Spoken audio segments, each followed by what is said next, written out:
우리 성도님들 한 주시 동안 평안하셨습니까? 네.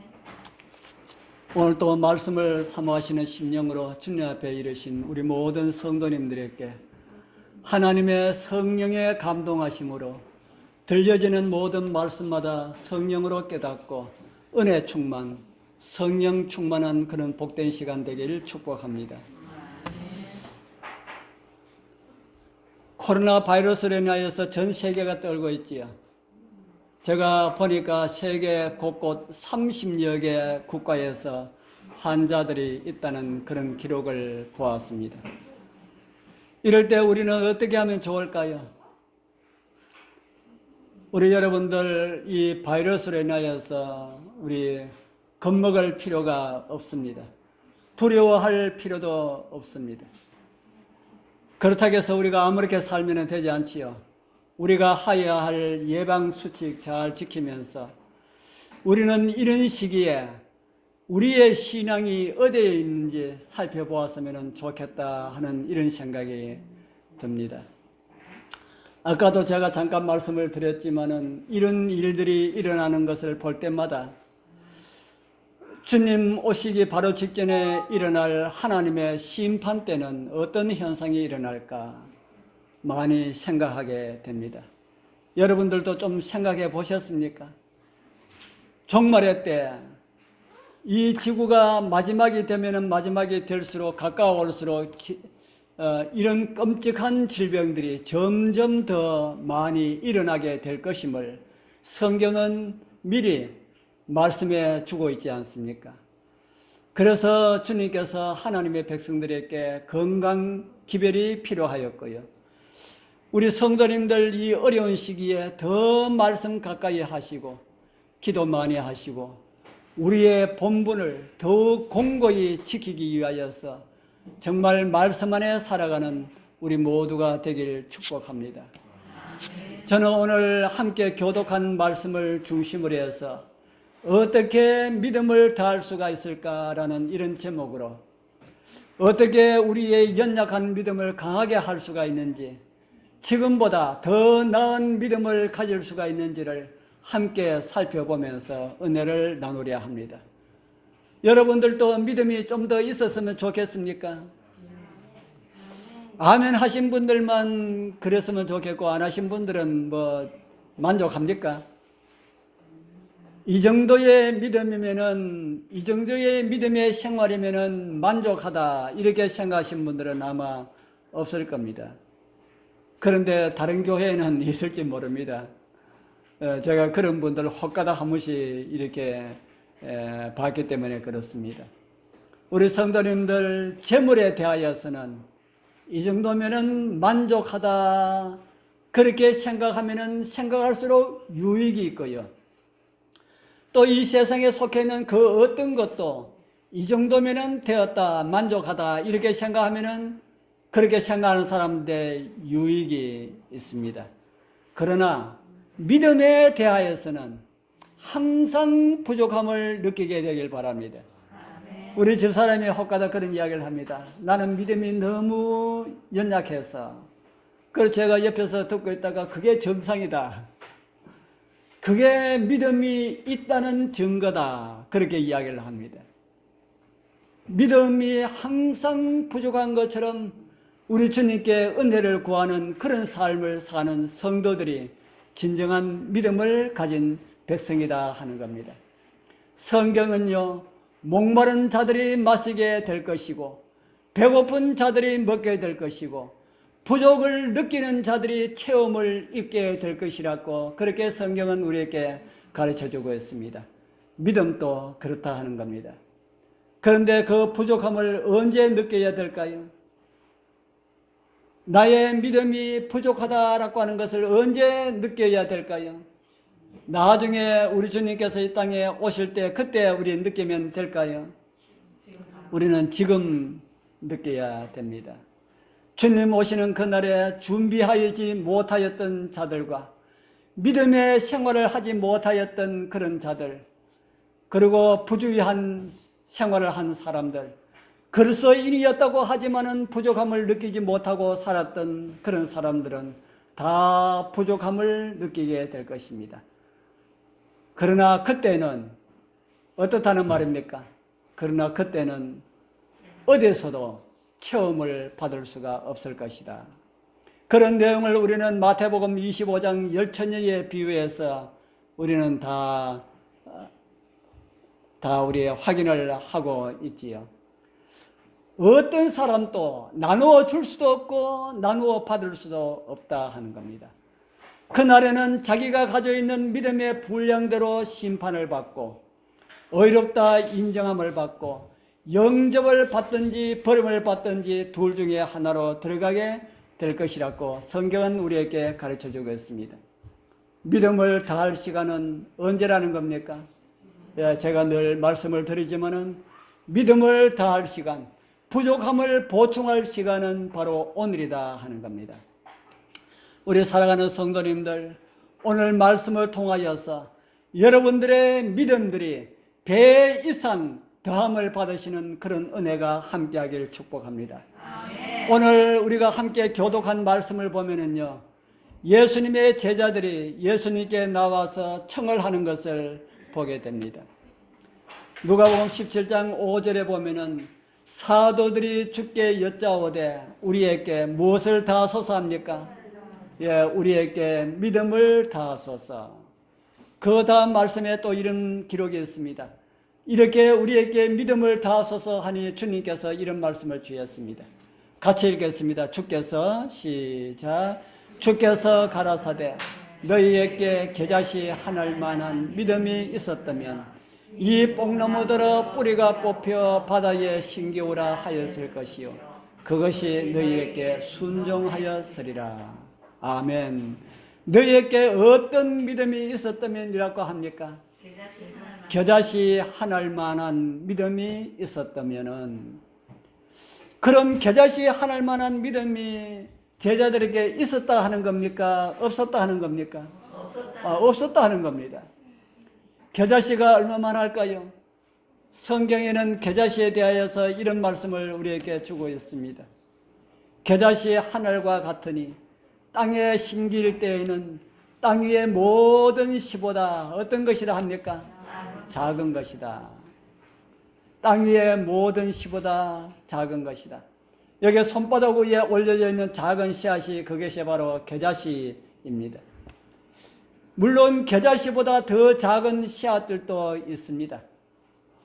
그러나 보통 농사 짓는 분들이 밭에 뿌리는 그런 씨들 가운데 작은 씨에 들어간다. 그렇게 성경은 우리에게 이해를 시켜주고 있습니다. 겨자씨의 믿음은 어떤 것일까? 겨자씨와 같은 그런 믿음은 큰 믿음일까요? 작은 믿음일까요? 그런데 예수님의 제자들에게는 겨자씨 하늘과 같은 이런 믿음도 없다고 했으니까, 그러면은 예수님의 제자들은 작은 믿음도 없었다는 그런 말이 되는 겁니까? 예수님의 제자들에게는 겨자씨만한 믿음도 없다고 그렇게 했는데, 그러면은 예수님의 제자들에게는 작은 그런 믿음도 없었다는 말일까? 성경이 말하는 겨자씨의 믿음은 어떤 것을 가리킬까? 오늘 좀 생각을 해보고자 합니다. 옛날에 어떤 나라의 왕이 자신의 며느리, 즉 세자빈을 간택하기 위하여서 그 나라에 있는 모든 처녀들을 다 궁으로 불러들였습니다. 그러고 난 다음에 모든 모인 처녀들에게 씨앗을 나누어줍니다. 씨앗을 5개씩 나누어주면서 이 씨앗을 집에서 잘 갖고 와가지고 아름다운 꽃이 피거든 다 궁으로 오느라. 만약에 꽃이 피지 못한다 할지라도 셋째 달 언제 약속을 하고 난 다음에 그날에는 모든 사람들이 다 와야 된다 그랬습니다. 그리고 임금과 약속한 그날이 지났습니다. 모든 처녀들이 저마다 이쁜 화분에다가 아름다운 꽃을 들고 궁으로 모여들었습니다.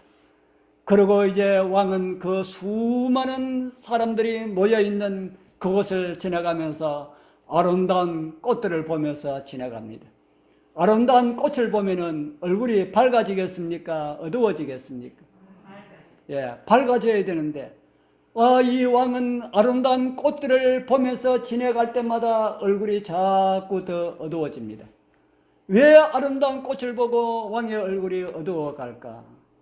그런데 그 왕의 그 수많은 처녀들의 화분을 들고 있는 화분을 쭉 지나가는데, 저 마지막에 보니까 처녀인지 남자인지 누군지 분간하지 못하는 한 사람이 엎드려 가지고 꼬꾸라져 가지고 있는 겁니다. 그래서 왕이 그 앞에 가서 말을 합니다. 머리를 들라 합니다. 그러니까 이 처녀는 너무 부끄러워서 겨우 머리를 들면서 하는 말이 왕이시여 죽여 주시옵소서 합니다. 그러니까 왕이 하는 말이 그래 너는 꽃이를 어떻게 하였는고 하니까 그 처녀가 하는 말 소녀는 가정 형편이 너무 어려워서 화분을 구할 돈이 없어서 우리 집에 있는 깨어진 작은 단지에다가 임금님께서 주시는 그 씨앗을 4개를 아주 정성스럽게 심었습니다.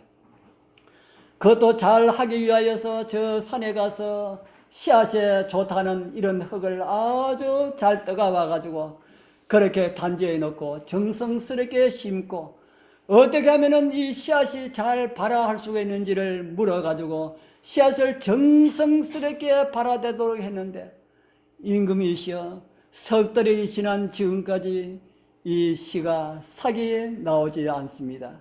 그래서 저를 죽여 주시옵소서 하는 겁니다. 그 소리를 듣는 순간 근심과 수심에 가득하였던 왕의 얼굴이 환하여지면서 신하에게 명을 합니다. 이 아가씨를 궁으로 모셔라. 나의 며느리가 될 것이니라. 이렇게 합니다. 그러면서 아름다운 꽃들이 담긴 멋진 화분을 들고 서 있는 수많은 처녀들을 향하여서 이런 말을 합니다. 너희들은 어떻게 죽은 씨앗을 가지고 이렇게 삭을 키워서 꽃을 만들어 올 수가 있느냐? 그렇게 말을 합니다. 어떤 씨앗요? 죽은 씨앗을 가지고. 내가 너희들에게 나눠준 모든 씨들은 다 죽은 씨였느니라. 근데 너희들 다 나에게 잘 보기 위하여서 다 집에서 다른 씨들을, 비슷한 씨를 구해가지고 다른 씨를 심었구나. 그런데 이곳에 이 아가씨는 정말 진실함이 입증되었느니라 그렇게 말을 하였습니다. 왕이 준 씨앗은 무엇이 없었다 합니까? 생명이 없었다. 아무리 큰 씨앗이라 할지라도 아무리 좋은 씨앗이라 할지라도 죽은 씨앗은 뭐가 날 수가 없다고요? 삭이 날 수가 없다. 그러나 반면에 아무리 작은 씨앗이라 할지라도 살아있는 씨앗은 무엇을 할 수가 있다고요? 살아있는 씨앗은 삭을 낼 수가 있고 예수님께서 지난번 말씀에 하시기를 산을 옮길 만한 그런 힘이 있다고 주님께서 우리에게 가르쳐주고 있습니다. 왜 계자시인지 이제 이해하셨습니까? 여러분들의 믿음의 분량의 문제가 아니라 하는 겁니다. 크고 작은 것은 아무것도 아니라 하는 겁니다. 무엇이 문제라는 겁니까? 내 안에 살아있는 믿음을 가지고 있는가? 남보기에는 크게 보이지만은 죽은 믿음을 가지고 있지는 않은지 이것이 문제다 하는 겁니다.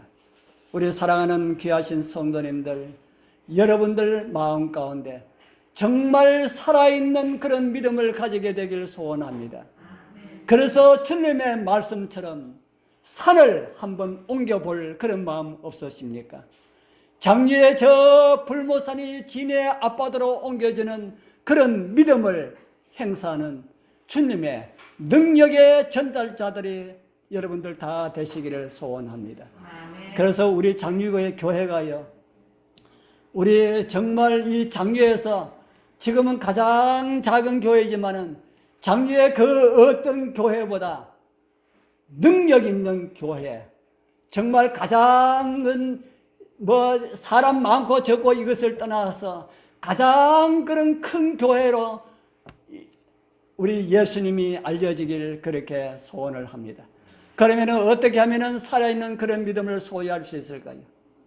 어떻게 하면 겨자씨만한 그런 믿음으로 상징된 살아있는 생명력이 있는 이런 믿음을 가질 수가 있을까? 우리 성경을 통해서 좀 알아봐야 되지 않겠습니까? 겨자씨와 관련된 예수님의 말씀은 제자들이 믿음을 다하소서라는 이런 강구에 주신 그런 답이라고 우리는 살펴보았습니다. 예수님의 말씀은 운동력이 있는, 능력이 있는 이런 믿음은 생명이 있는 그런 믿음이라고 우리는 살펴보았습니다. 우리는 더 정확한 답을 알기 전에 먼저 질문이 일어났던 그 상황들을 한번 살펴볼 필요가 있습니다. 그러면은 우리가 쉽게 답을 찾을 수 있겠다는 겁니다.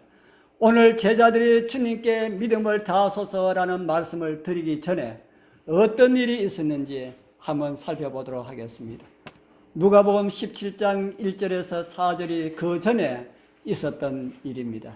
우리 좀 길지만 우리 같이 한번 읽어보겠습니다. 예수께서 시작. 예수께서 제자들에게 이르시되 실족해 하는 것이 없을 수는 없으나 있게 하는 자에게는 화로다. 저가 이 작은 자 중에 하나를 실족해 할진대 차라리 연자 몇 돌을 그 목에 메이우고 바다에 던지우는 것이 나으리라. 너희는 스스로 조심하라. 만일 내 형제가 죄를 범하거든 경계하고 회개하거든 용서하라. 하루 7번이라도 내게 죄를 얻고 7번 내게 돌아와 내가 회개하노라 하거든 너는 용서하라 하시더라. 이 말씀은 예수님께서 하신 말씀이죠. 이 말씀을 들은 제자들이 말씀을 이제 드리겠습니다. 사도들이 주께 여쭤오되 우리에게 믿음을 다하소서. 누가복음 17장 1절에서 4절까지 있는 이 말씀을 듣고 난 다음에 사도들이 우리에게 믿음을 다하소서 이렇게 청을 하니까 그 답으로 주신 말씀이 누가복음 17장 6절에 있는 말씀이다 하는 겁니다. 주께서 너에게 겨자씨 한 알만한 믿음이 있었다면 이 뽕나무들의 뿌리가 뽑혀 바다에 심기오라 하였을 것이요 그것이 너에게 순종하였으리라. 이래서 우리는 누가복음 17장 1절에서 4절까지에 있는 이 말씀이 무슨 말씀인지 좀 살펴보면은 겨자씨 한 알만한 생명력을 가진 그 믿음이 어떤 것이다 라고 하는 것을 우리가 이해를 할 수가 있다 하는 겁니다. 첫 번째는 실족해 하는 일이 없을 수는 없으나 있게 하는 자에게는 화가 있다. 이런 말씀을 우리에게 주셨습니다. 이 말씀이 어떤 말씀일까요? 실족해 하는 것이 어떤 내용입니까? 다른 사람들을 믿음에서 떨어지게 하는 이런 행위를 가리키는 그런 말입니다. 우리는 종종 형제나 자매들을 또한 사랑하는 자녀들을 믿음 안에서 믿음으로 이끌어준다고 하는 이런 일들이 오히려 잘못되어서 신앙을 떠나게 하는 이런 일들로 이어지는 것을 보게 되는 경우가 있습니다. 형제들을 실족해 하는 일들이 그런 일들도 포함되고 있다 하는 겁니다. 다른 사람에게 상처를 주어서 실족해 하는 일들도 그런 것이다 하는 겁니다. 그것은 말할 것도 없지만은 우리의 잘못된 구원면이나 인도로 인하여서 신앙을 멀어지게 하는 이런 행위들도 다 포함하고 있다라는 것을 여러분들 잊지 말기를 바랍니다. 그래서 어떤 일을 계획하기 전에 우리는 항상 먼저 기도를 해야 합니다. 주님이시여, 제가 이번에 벌이는 일은 주님 교회에 덕이 되는 일일까요? 아니면은 손해가 되는 일일까요? 내가 지금 한 사람과 접촉하고 있는데 그 사람에게는 손해가 되는 일일까요? 덕이 되는 일일까요? 내가 이 일을 인하여서 나에게는, 나의 믿음에는 손해가 되는 일일까요? 덕이 되는 일일까요? 우리가 그렇게 기도하면서 살펴보아야 한다 하는 겁니다. 그래서 더 신중하게 생각하고 기도하고 그렇게 판단하여서 결정하는 것이 좋다. 그렇게 주님께서 우리에게 가르쳐주고 있습니다. 그러고 난 다음에 주님께서 그 밑에 17장 3절 4절은 이렇게 말씀하고 있습니다. 너희는 스스로 조심하라. 만일 내 형제가 죄를 범하거든 경계하고 회개하거든 뭐하라 그럽니까? 회개하거든 용서하라. 하루 몇 번까지라도요? 하루 7번이라도 내게 죄를 얻고 7번 내게 돌아와서 내가 회개한다 하거든 뭐하라 합니까? 용서하라. 이렇게 말씀하시고 난 다음에 그런 말씀을 주셨다는 겁니다. 너희는 먼저 스스로 조심하라. 스스로 조심하라. 네 형제가 죄를 범하거든 경계하고 회개하거든 용서하라. 이 말씀도 1절하고 연결되어 있는 말씀입니다. 우리가 남을 실족하게 하는 일들을 하지 말아야 하는데 만약에 그런 일을 했다면은 실족해 하는 일을 했다면은 어떻게 하라는 겁니까? 다른 사람이 나를 실족하게 하는 이런 말을 했다면은 경계가 뭡니까? 그러지 말으라고 이야기해도 괜찮다 하는 겁니다. 내가 그 말을 들으니 내 마음에 많은 상처가 됩니다. 마음이 아픕니다. 이렇게 이야기하라는 겁니다. 속을 꿍꿍 앓지 말고요. 그렇게 이야기할 때에 그 사람이 그 말을 가지고 뭐 그렇게 상처를 받아 하면서 돌아서면은 그것으로 그뿐이고요.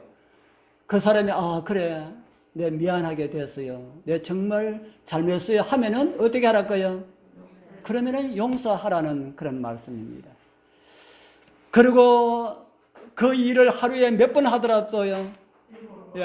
같은 일을 하루에 7번 하더라도 7번까지 다 용서하라. 그렇게 주님께서 우리에게 말씀을 하고 있습니다.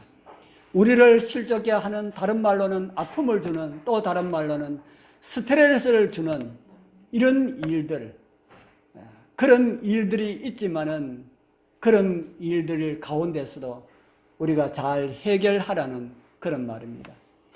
우리는 속상하는 말을 들으면은 어떻게 합니까? 속상하는 말을 들으면은 남자들은 대부분 화를 내지요. 여자분들은 대부분 화를 못 내고 집에 가서 이불을 뒤집었습니다. 그러면은 문제가 풀리지요. 그러면은 문제가 풀리던가요? 물론 그렇게 해도 시간이 가면은 문제가 풀립니다. 또 잘못하면은 그렇게 하면은 골이 더 깊어질 수도 있습니다. 그러나 그런 말을 들을 때에 정말 사랑의 마음으로 용서하는 마음으로 정말 내 마음이 아픕니다. 아까 제가 말씀드린 것처럼 그렇게 이야기해라 하는 겁니다. 그렇게 이야기하면은 그저서 그래 내가 정말 모르고 그랬으니까 내가 정말 미안하다 그러면은 그곳에서 바로 해결되지 않습니까? 그렇게 할 때에 진정한 마음으로 용서를 해라 하는 겁니다. 그런데 우리 여러분들 그런 이야기 들을 때에 그 용서가 잘 됩니까? 용서가 잘 됩니까? 한 번도 우리는 잘 안 되는데 그런 용서를 몇 번까지 하라는 겁니까? 7번이라도 해라 하는 겁니다. 제자들의 생각은 자기들의 힘으로 도저히 할 수 없을 것 같았습니다. 오늘 저와 여러분들도 그런 생각이 가질 겁니다.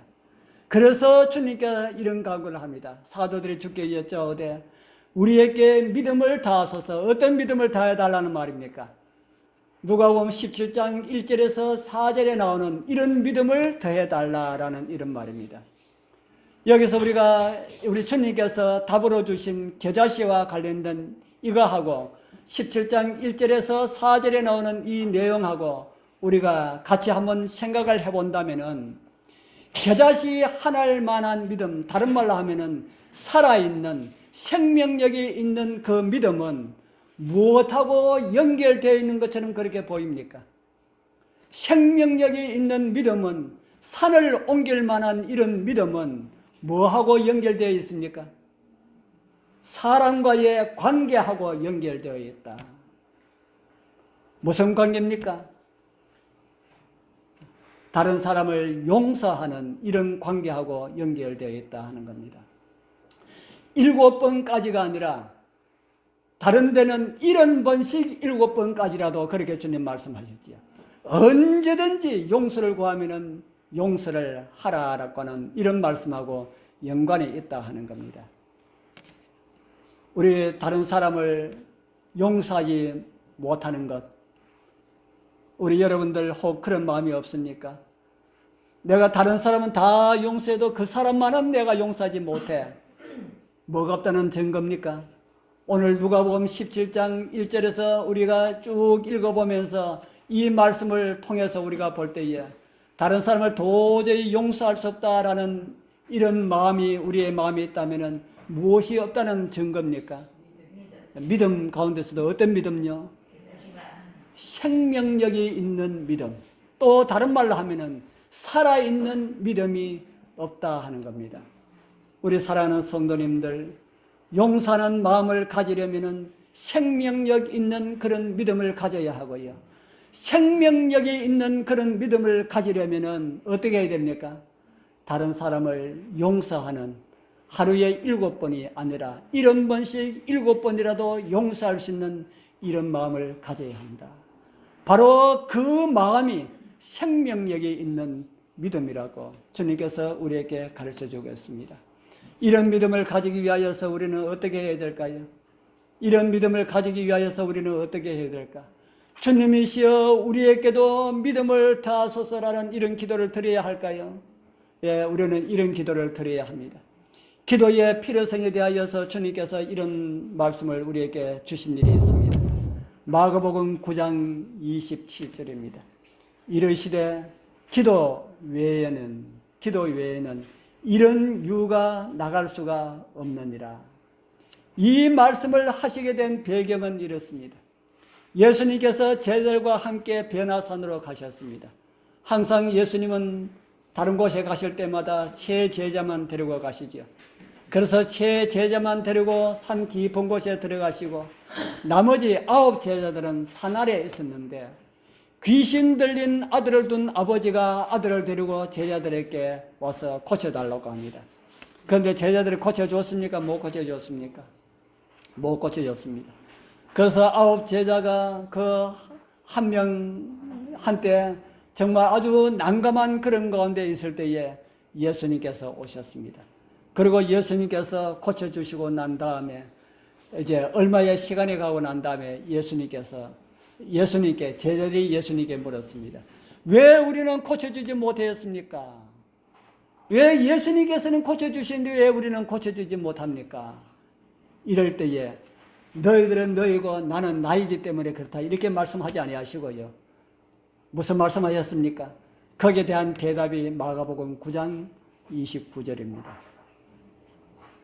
뭐 외에는 이런 유가 나갈 수 없다고 합니까? 기도 외에는. 우리 성도님들, 산을 옮길 만한 그런 믿음, 생명력이 있는 그런 믿음, 병자를 고칠 수가 있는 이런 능력, 다른 사람을 끝까지 용서할 수 있는 이런 마음을 가지고 있는 이런 믿음, 어디서 나온다고요? 기도를 통해서 나오게 된다. 우리 사랑하는 성도님들, 생명력이 있는 믿음을 원하십니까? 죽은 믿음 원하시는 분은 아무도 없다는 생각이 듭니다. 생명력이 있는 믿음, 살아있는 믿음을 원하신다면 뭐 하자? 기도하자. 그리고 또 뭐 하자요? 다른 사람을 용서하는 훈련을 하자. 다른 사람을 용서하는 훈련을 한번 해보십시오. 이번에 실패를 했으면 다음에는 꼭 성공할 수 있도록 기도하고 그렇게 기도하면 똑같은 현상이 또 일어납니다. 그럴 때는 꼭 성공하게 되길 바랍니다. 남에게 대하여서는 무조건 하고 용서하는 법을 배우자. 내가 잘했든지 그 사람이 잘했든지 어떤 가운데 있다 할지라도 무조건 하고 용서하는 법을 배우자. 그것이 생명력이 있는 믿음이다 하는 겁니다. 살아있는 믿음이다. 용서하는 믿음을 가지시길 원하시는 우리 사랑하는 성도님들, 그러한 믿음을 더하여 주시길 소원합니다. 우리 하나님께서 그런 믿음을 우리 여러분들에게 다 더해 주시길 바랍니다. 그렇게 믿음을 더해달라고 하는 제자들의 기도를 들어주셔서 제자들은 살아있는 믿음으로 살았습니다.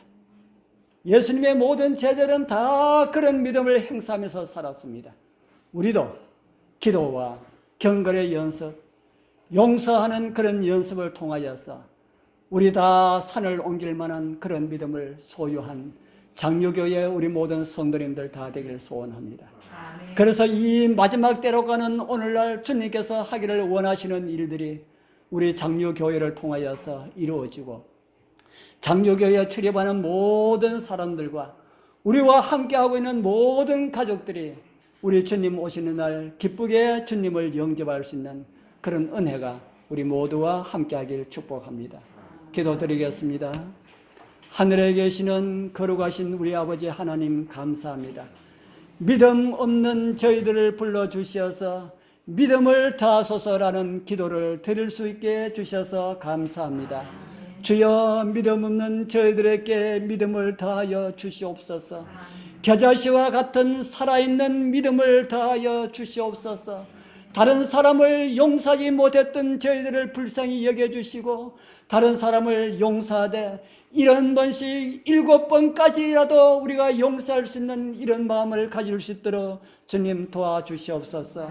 그리하여 주님의 제자들로서 주를 위하여 위대한 역사가 하나님을 믿고 주님의 말씀을 따라가는 우리 장로교회 성도들을 통하여 이루어지게 하여 주옵소서. 예수님 이름으로 간절히 기도드리옵나이다. 아멘.